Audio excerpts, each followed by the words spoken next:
Okay, सो topic हम लोगों का चल रहा है डेटा टाइप्स, है ना। डेटा टाइप्स वाला टॉपिक पढ़ रहे हैं और ये टॉपिक बेसिकली इस चैप्टर में, चैप्टर नंबर 4 जावा टोकन्स, ठीक है।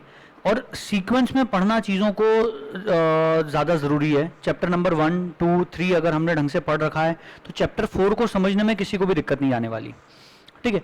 चैप्टर नंबर 1 आप सब लोगों को ध्यान होगा, it was programming language history से रिलेटेड था।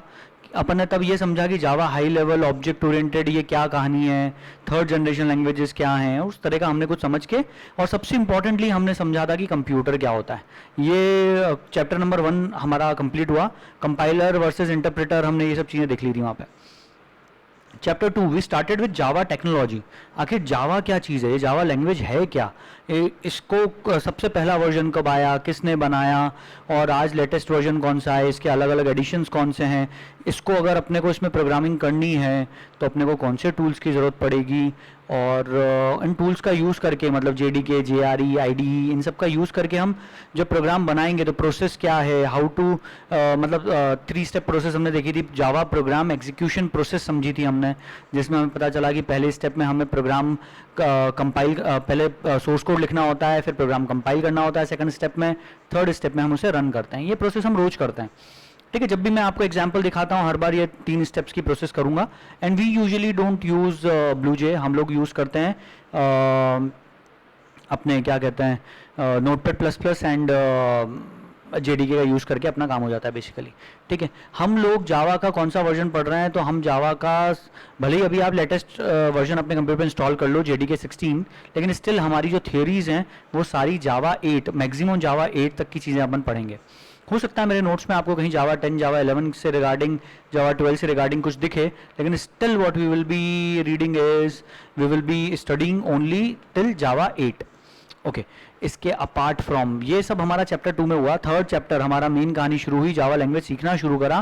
कैरेक्टर्स सबसे इंपॉर्टेंट चैप्टर था हमारा, हमने कैरेक्टर सेट समझे, मतलब जावा का कैरेक्टर सेट क्या है। जावा का कैरेक्टर सेट वाज, जावा का कैरेक्टर सेट इज यूनिकोड, और यूनिकोड 16 बिट्स का होता है, जिसके कारण अगर आप जावा में एक भी कैरेक्टर यूज में लेते हो, कोई कैरेक्टर वैल्यू यूज में लेते हो, तो one character will occupy 16 bits in memory.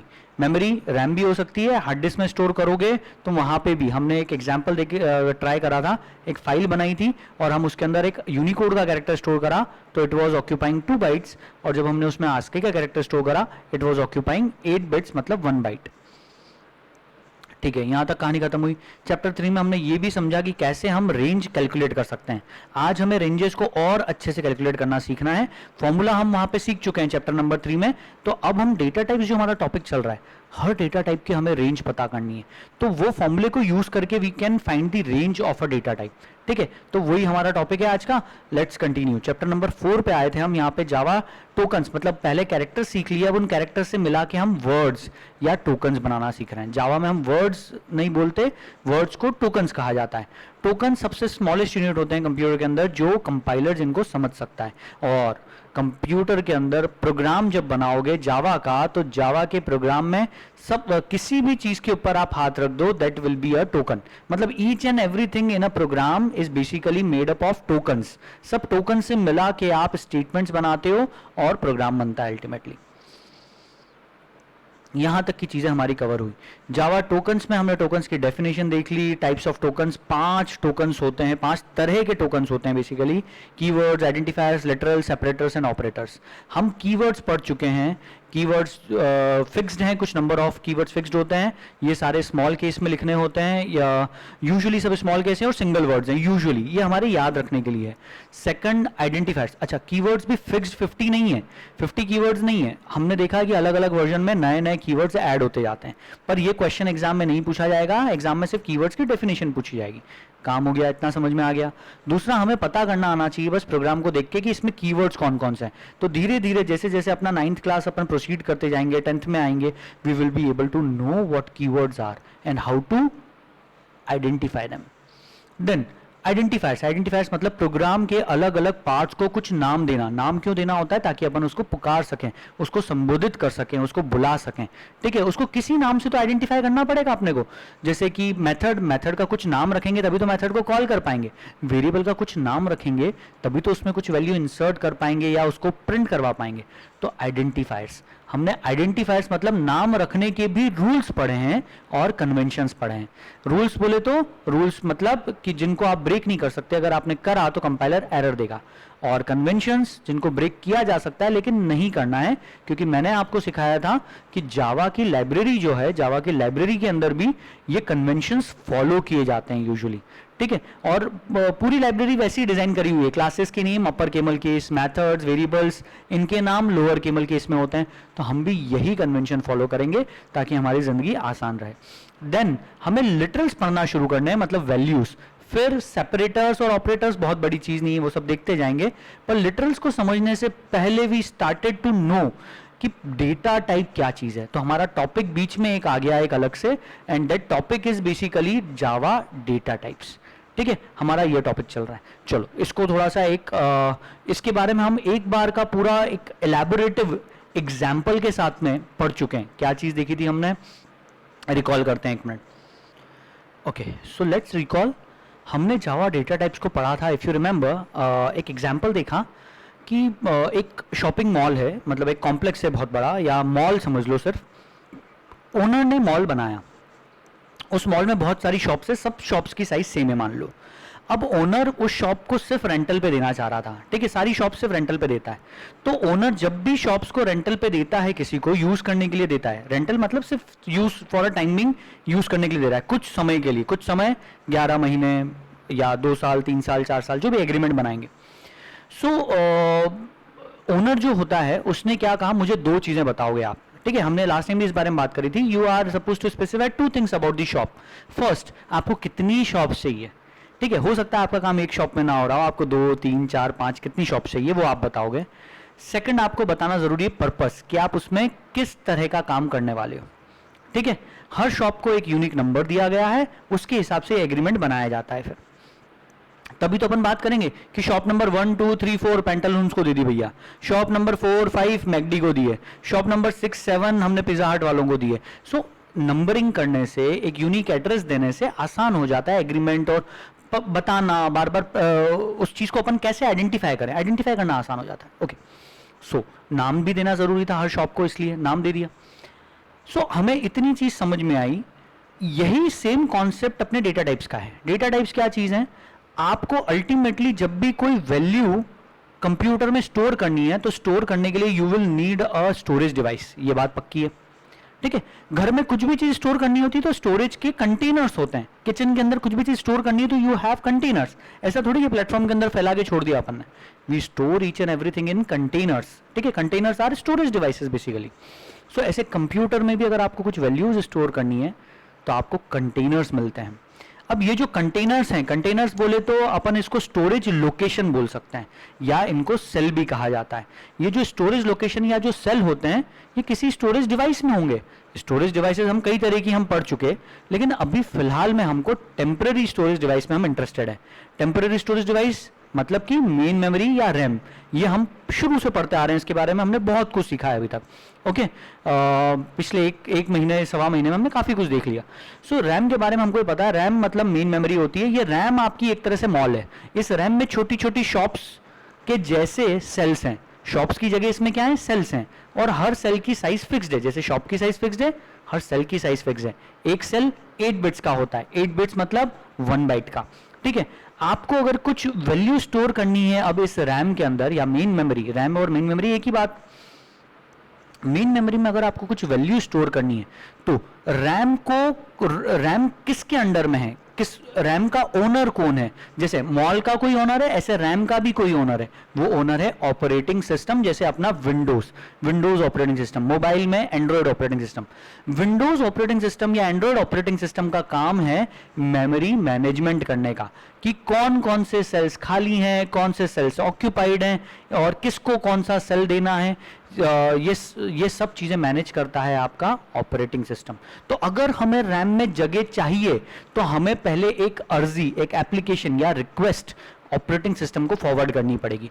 इसी चीज के लिए हम हमारे प्रोग्राम के अंदर एक कमांड लिखते हैं जिसे बोलते हैं वेरिएबल बनाना या वेरिएबल डिक्लेयर करना। हम आगे अभी सीखेंगे वेरिएबल्स डिक्लेरेशन और वेरिएबल क्या होता है, सब कुछ हम डिटेल में आगे पढ़ेंगे।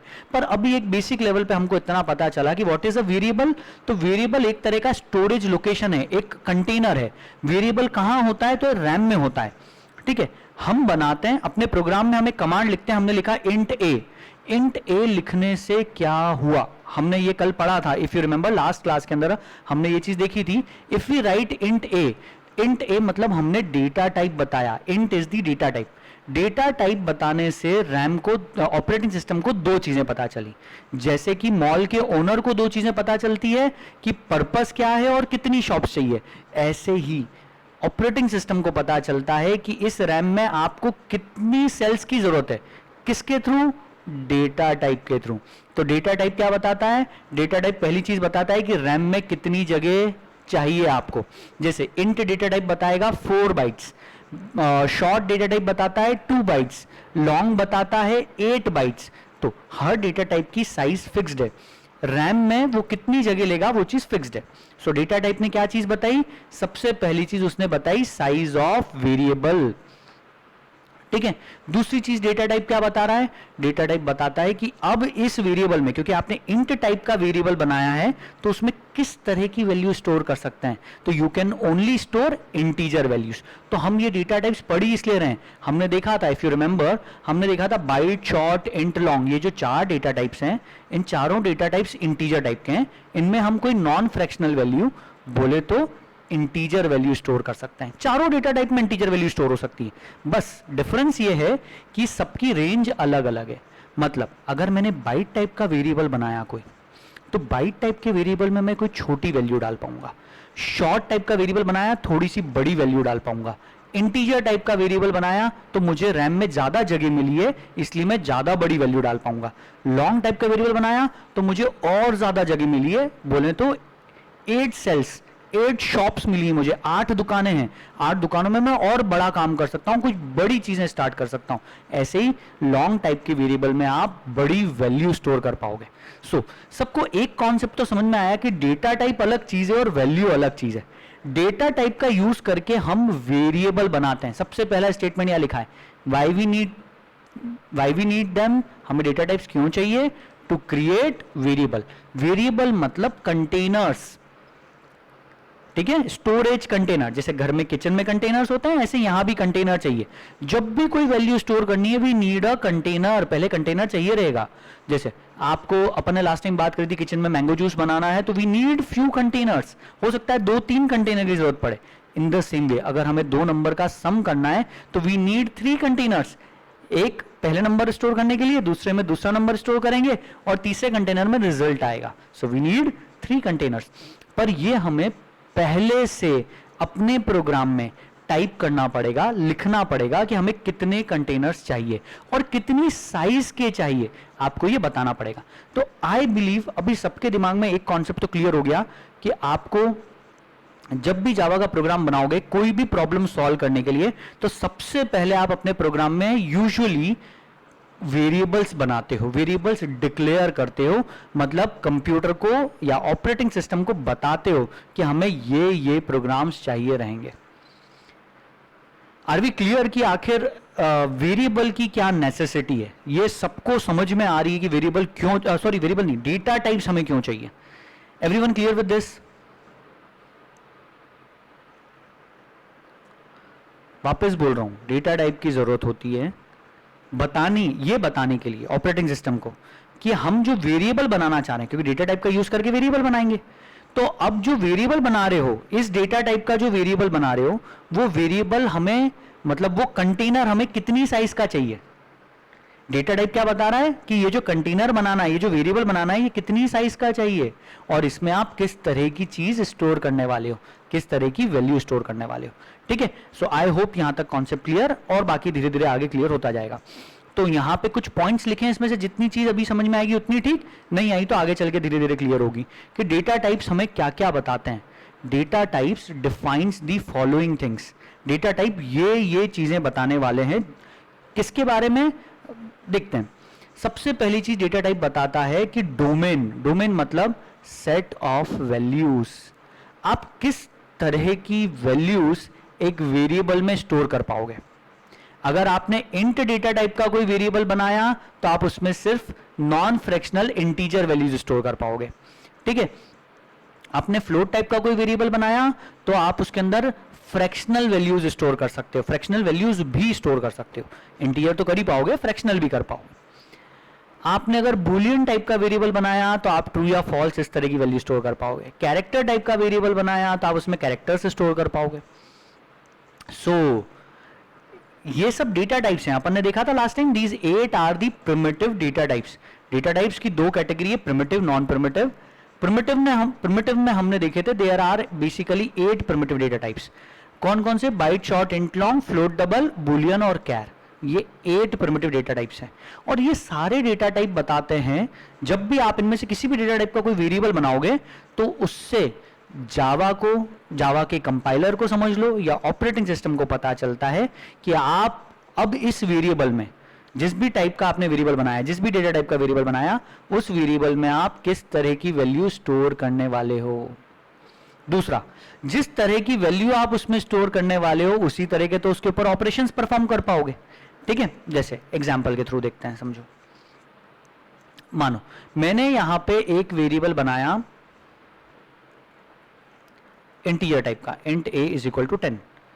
अब मैं इस वेरिएबल के ऊपर बहुत सारे ऑपरेशन परफॉर्म कर सकता हूं। जैसे ये a है, a इंटू 10, मैं इसके ऊपर एरिथमेटिक ऑपरेशन परफॉर्म कर सकता हूं। a इंटू 10 या a इंटू 100 डिवाइडेड बाय 5, मैं सारे एरिथमेटिक ऑपरेशन इसके ऊपर परफॉर्म कर सकता हूं।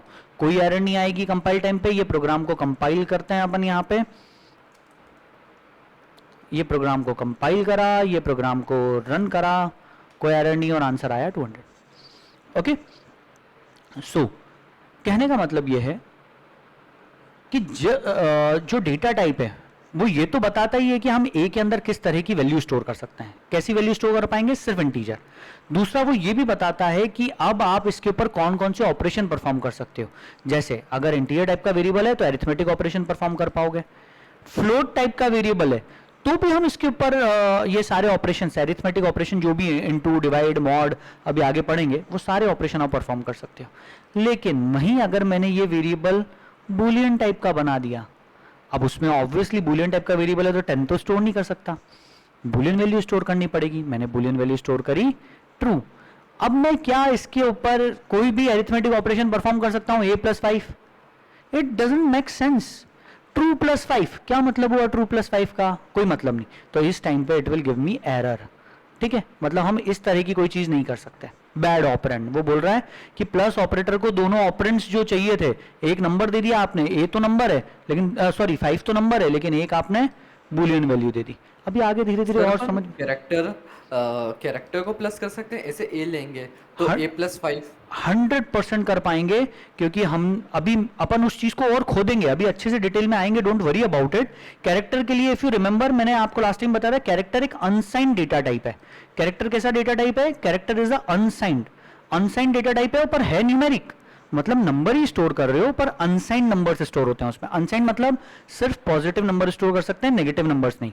अल्टीमेटली स्टोर ही आप उसमें सिर्फ नंबर्स कर रहे हो। तो अगर मैं यहाँ पे अभी ए लिख के और ऐसे कैसे प्रिंट कराऊं, है ना, तो इट विल प्रिंट मी 65, इसमें तो कोई डाउट नहीं है। सॉरी 65 नहीं, वो देखेगा कि डेटा टाइप क्या है। कंपाइलर देखता है कि ए का डेटा टाइप क्या है, कैरेक्टर है, तो ऑटोमेटिकली इस नंबर के करस्पॉन्डिंग इस यूनिकोड, इसको यूनिकोड वैल्यू मान लेगा और इसके करस्पॉन्डिंग जो कैरेक्टर है वो प्रिंट कर देगा, ठीक है। ये टॉपिक मुझे बाद में अलग से कवर करना है, मैं अभी ज्यादा उसको खोदना नहीं चाह रहा। पर यस, कैरेक्टर एक इंटीजर डेटा टाइप है, अभी सिर्फ इतना समझो। इंटीजर भी नहीं बोल सकते क्योंकि इंटीजर में तो नेगेटिव और पॉजिटिव दोनों अलाउड होते हैं। ये सिर्फ एक न्यूमेरिक डेटा टाइप है, वो भी अनसाइंड। न्यूमेरिक डेटा टाइप है और अनसाइंड।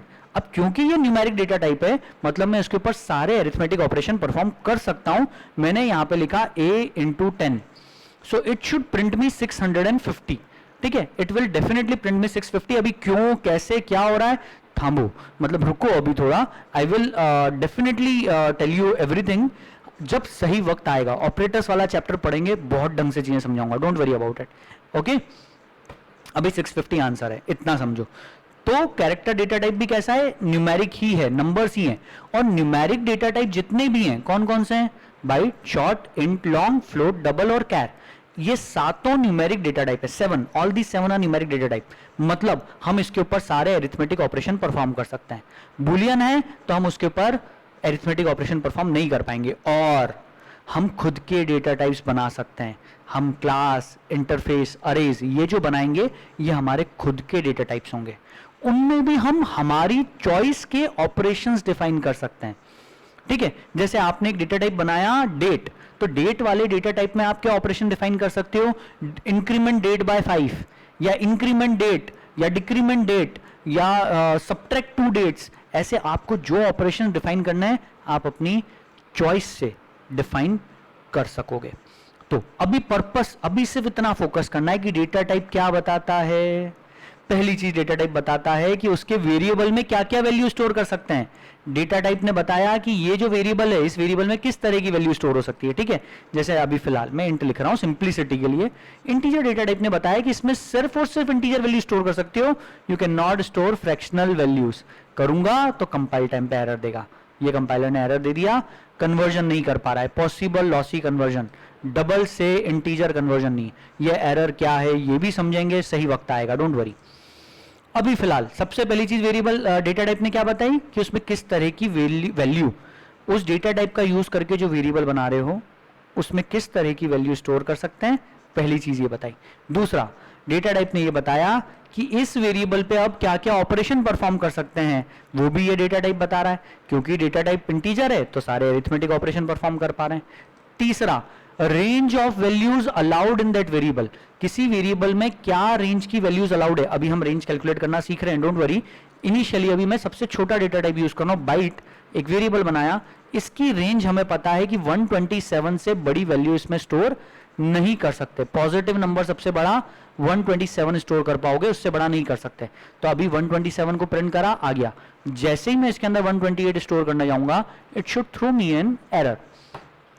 कंपाइल टाइम पे एरर आया, possible lossy conversion from int to byte. ठीक है, अभी ये एरर क्या है, क्यों है, सब समझेंगे, पर पहले सिर्फ इस पे फोकस करो कि बाइट की एक रेंज है। बाइट डेटा टाइप जो है उस डेटा टाइप की रेंज है, हर डेटा टाइप की रेंज है, आगे देखनी है अपने को। ये बाइट डेटा टाइप, इसकी रेंज है माइनस के 128 से पॉजिटिव के 127 तक। ये लास्ट टाइम बात कर चुके हैं थोड़ी सी इसके बारे में। ठीक है, शॉर्ट की रेंज ये है, इंट की रेंज ये है। जो रेंज है उस डेटा टाइप की, सिर्फ उसी रेंज में आप वैल्यू उस वेरिएबल में स्टोर कर पाओगे। ठीक है, मतलब अपन ने बाइट टाइप का वेरिएबल बनाया, तो बाइट डेटा टाइप की जो रेंज है, बाइट डेटा टाइप की जो रेंज है, सिर्फ उसी रेंज में वैल्यू यहां पे स्टोर कर सकते हैं। तो डेटा टाइप ने फिर से तीसरी चीज क्या बताई, पहला तो बताया वैल्यूज क्या स्टोर कर सकते हो, दूसरा बताया ऑपरेशन क्या परफॉर्म कर सकते हो, तीसरा बताया कि किस रेंज में वैल्यूज स्टोर हो सकती हैं। सबसे छोटी वैल्यू क्या कर सकते हैं, नेगेटिव की, और सबसे बड़ी वैल्यू पॉजिटिव की क्या स्टोर कर सकते हैं। चौथा पॉइंट डेटा टाइप बताता है साइज ऑफ वेरिएबल, रैम में कितनी जगह मिलेगी। ये तो सबसे इंपॉर्टेंट चीज है कि अगर आपने कोई वेरिएबल बाइट टाइप का बनाया तो रैम में कितनी जगह ऑक्यूपाई करेगा, 1 बाइट। ये अभी हमें ये सारी चीजें इस चार्ट में पढ़नी है। ठीक है, इस चार्ट में देखेंगे कि बाइट टाइप का डेटा टाइप होगा तो it will occupy 1 byte in RAM. 1 byte मतलब 8 बिट्स। हम ये भी पहले पढ़ चुके हैं कि why 8 bits is equal to 1 byte, हमारा बहुत अच्छे से टॉपिक भी कवर हुआ है। ओके, नाउ एवरीवन नोज कि why 8 bits is equal to 1 byte। ASCII वाली कहानी के कारण, कैरेक्टर इनकोडिंग सिस्टम वाले चैप्टर में पढ़ा है अपन ने, चैप्टर नंबर 3 में। ओके, तो साइज ऑफ वेरिएबल बताई। सबसे लास्ट ये पॉइंट अभी हमको समझ नहीं आएगा, इसको भी स्किप कर रहा हूं। ये पॉइंट बेसिकली 11th-12th क्लास में जाके समझ में आता है थोड़ा, और बाकी डेटा स्ट्रक्चर्स पढ़ते हैं तब अच्छे से समझ में आता है। ठीक है, पॉइंट क्या है कि logical and physical representation. Data type ये भी बताता है कि रैम में वो वैल्यू कैसे स्टोर होगी अल्टीमेटली, मतलब इसका लॉजिकल और फिजिकल क्या रिप्रेजेंटेशन है। नहीं समझ में आया, कोई बात नहीं, स्किप इट। हम आते हैं वापस अपने चार्ट पे। इस चार्ट के हिसाब से डेटा टाइप्स 2 कैटेगरी में बढ़ गए, सबको याद हो गए होंगे अब तो, primitives, non primitives. We have 2, primitives and non primitives. अब जो ये प्रिमिटिव्स हैं ये 8 हैं, byte, short, int, long, float, double, boolean, char, ये याद करने थे अपने को। नॉन प्रिमिटिव्स की 3 कैटेगरीज है, नॉन प्रिमिटिव्स में भी 3 कैटेगरीज है। डेटा टाइप नहीं बोल रहा हूं, नॉन प्रिमिटिव में 3 डेटा टाइप्स नहीं है। डेटा टाइप तो जितने चाहो उतने बना सकते हो नॉन प्रिमिटिव आप, लेकिन कैटेगरीज 3 है। कौन सी? क्लास, इंटरफेस और अरेज। मतलब नॉन प्रिमिटिव डेटा टाइप ये 3 टाइप्स के हो सकते हैं। नॉन प्रिमिटिव डेटा टाइप्स भी 3 टाइप के हो सकते हैं, क्लास, इंटरफेस, अरेज। क्लास हमें 10th क्लास के पहले चैप्टर में बनाना सीखनी है, इंटरफेस 11th क्लास में पढ़ने को मिलेंगे, अरेज भी हमें 10th क्लास के अंदर पढ़ने को मिलेंगे, हम सीखेंगे। ठीक है, मतलब हम इसी साल क्लास और अरेज बनाना सीख जाएंगे। तो these will be non primitive data type. मतलब अगर हमारा काम इन 8 प्रिमिटिव डेटा टाइप्स में सॉल्व नहीं हो पा रहा है, हमारी कुछ ऐसी जरूरत है, हमें कुछ ऐसी वैल्यू स्टोर करनी है जो इन 8 प्रिमिटिव डेटा टाइप में स्टोर नहीं हो सकती, तो हम अपना खुद का डेटा टाइप बना देंगे। उसके लिए हमें जावा ने क्लास, इंटरफेस या अरेज बनाने का ऑप्शन दिया है। ठीक है, चलो ओके। ये चार्ट सबको समझ में आया? एक लेवल पे ये चार्ट, इस चार्ट को एक बार और ध्यान से देखेंगे। I want everyone to see this chart once again closely. So I believe आपको एक लेवल पे अब कैटेगराइजेशन समझ में आया। Data types, primitives, non primitives, 2 categories हो गई। प्रिमिटिव्स जो बने बनाए मिले हमको, नॉन प्रिमिटिव्स जिनको जो कुछ हमें लाइब्रेरीज के थ्रू बने हुए मिले हैं। जो लाइब्रेरी हो सकता है जावा वालों ने खुद ने डेवलप करी हो सकता है किसी और थर्ड पार्टी ने डेवलप करी हो सकता है हम भी अपनी लाइब्रेरी बना सकते हैं। आगे चल के आपको इसका इंपॉर्टेंस बहुत अच्छे से समझ में आएगा जब आपको आर्टिफिशियल इंटेलिजेंस, मशीन लर्निंग, कुछ और कुछ बड़े सॉफ्टवेयर बनाओगे, तब आपको समझ में आएगा कि हमें अलग अलग तरह की लाइब्रेरीज की जरूरत पड़ती है। लाइब्रेरी बोले तो किसी ने बनी बनाई कुछ चीजें आपको दे दी, आप उनका यूज करके कोई अपने टूल्स या अपने सॉफ्टवेयर डेवलप कर सकते हो, है ना। जैसे जावा की बनी हुई लाइब्रेरी मिली, उसका यूज करके हम बहुत सारे सॉफ्टवेयर बना पाते हैं।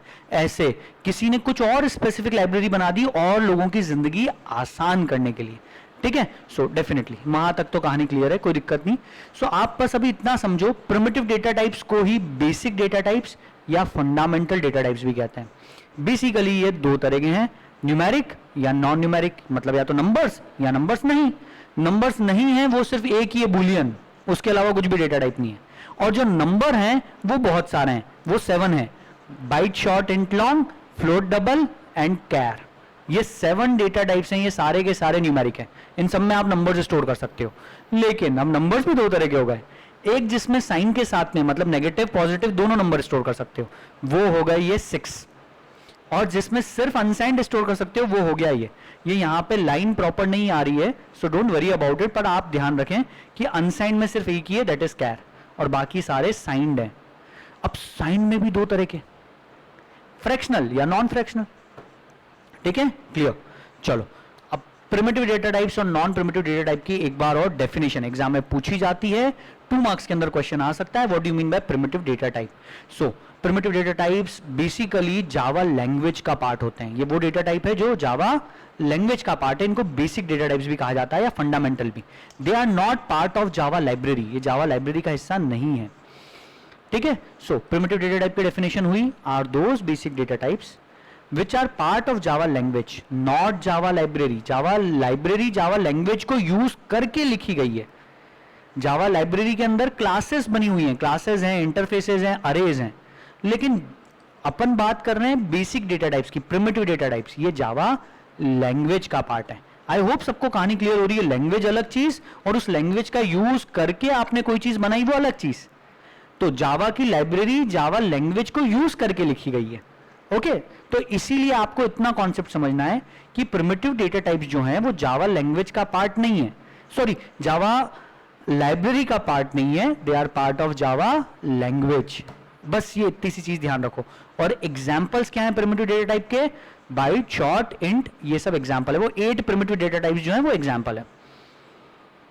ठीक है, अब एक और काम की चीज, ये जो 8 प्रिमिटिव डेटा टाइप्स हैं, ये सारे डेटा टाइप आपने देखा होगा ये 1 वर्ड्स हैं और सारे स्मॉल लेटर में लिखते हैं हम, क्योंकि 1 वर्ड हैं और सारे स्मॉल लेटर में लिख रहे हैं, दे आर बेसिकली कीवर्ड्स। ठीक है, अभी देखो ना, अपने डेटा टाइप किसी टोकन में थोड़ी देखा। टोकन क्या क्या है? Keywords, identifiers, literals, operator, separator. तो डेटा टाइप्स क्या है? सो डेटा टाइप्स में प्रिमिटिव डेटा टाइप्स जितने भी हैं, मतलब byte, short, int, long, float, double, boolean और कैर, ये सारे डेटा टाइप्स आर कीवर्ड्स। अगर आप कीवर्ड्स में ध्यान से जाके ऑब्जर्व करोगे तो आपको कीवर्ड्स में सब मिल जाएंगे। देखो यहाँ पे आपको पढ़ने को मिलेंगे, ये रहा बाइट, ठीक है, इसमें आपको short, int, long, float, double, ये सब हैं इसके अंदर। ओके, चलो तो वापस आते हैं.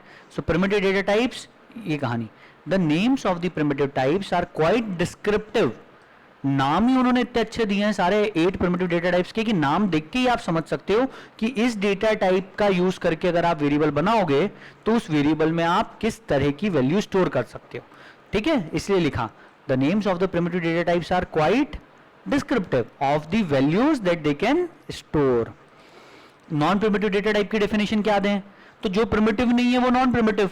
ऐसी डेफिनेशन नहीं देते, ढंग से डेफिनेशन समझते हैं.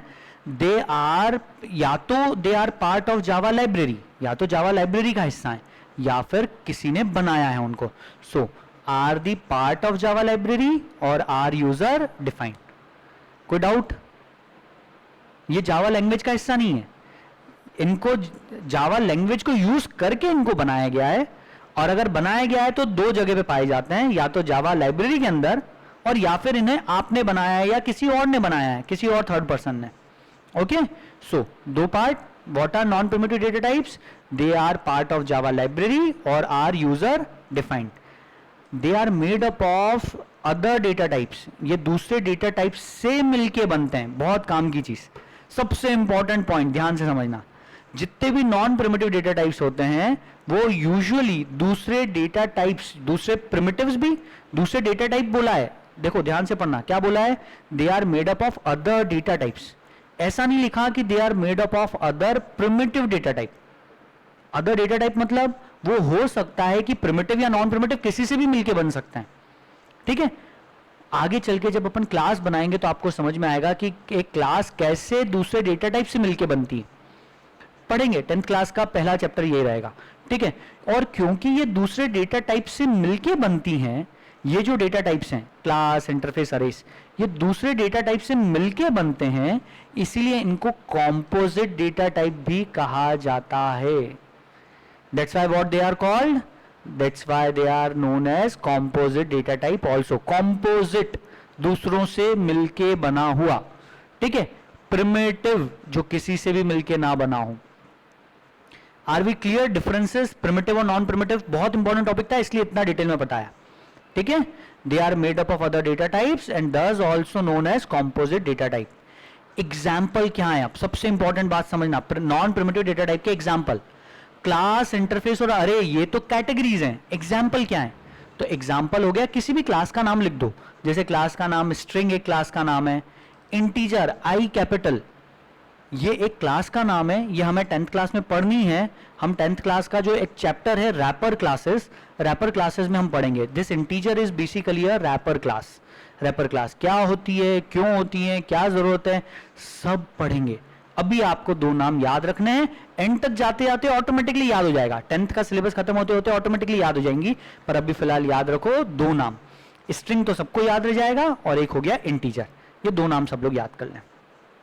ठीक है, so these are basically primitive और नॉन प्रिमिटिव डेटा टाइप के बीच के ये डिफरेंसेस हो गए. तो आई बिलीव कि आज आपको डेटा टाइप्स क्या होता है ये कॉन्सेप्ट तो बहुत अच्छे से क्लियर हुआ.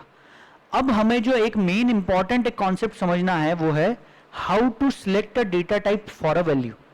अब अल्टीमेटली हमारा पर्पस क्या है? हमें कोई वैल्यू स्टोर करनी है. वैल्यू स्टोर करने के लिए हमें वेरिएबल बनाना है. वेरिएबल बनाने के लिए हमें डेटा टाइप सिलेक्ट करना पड़ेगा. तो डेटा टाइप कैसे सिलेक्ट करें? क्वेश्चन क्या है? डेटा टाइप कैसे सिलेक्ट करें? कौन सा डेटा टाइप लें? इंटीजर के लिए 4 डेटा टाइप है, byte, short, int, long. Float, fractional values के लिए 2 डेटा टाइप है, फ्लोट एंड डबल. कौन सा डेटा टाइप यूज में लें हम लोग? सो ये वाला टॉपिक हमारा नेक्स्ट हम कवर करेंगे कल अपनी क्लास के अंदर. आज की क्लास को मैं यहीं पे खत्म करता हूं. See you tomorrow at the same time. ठीक है.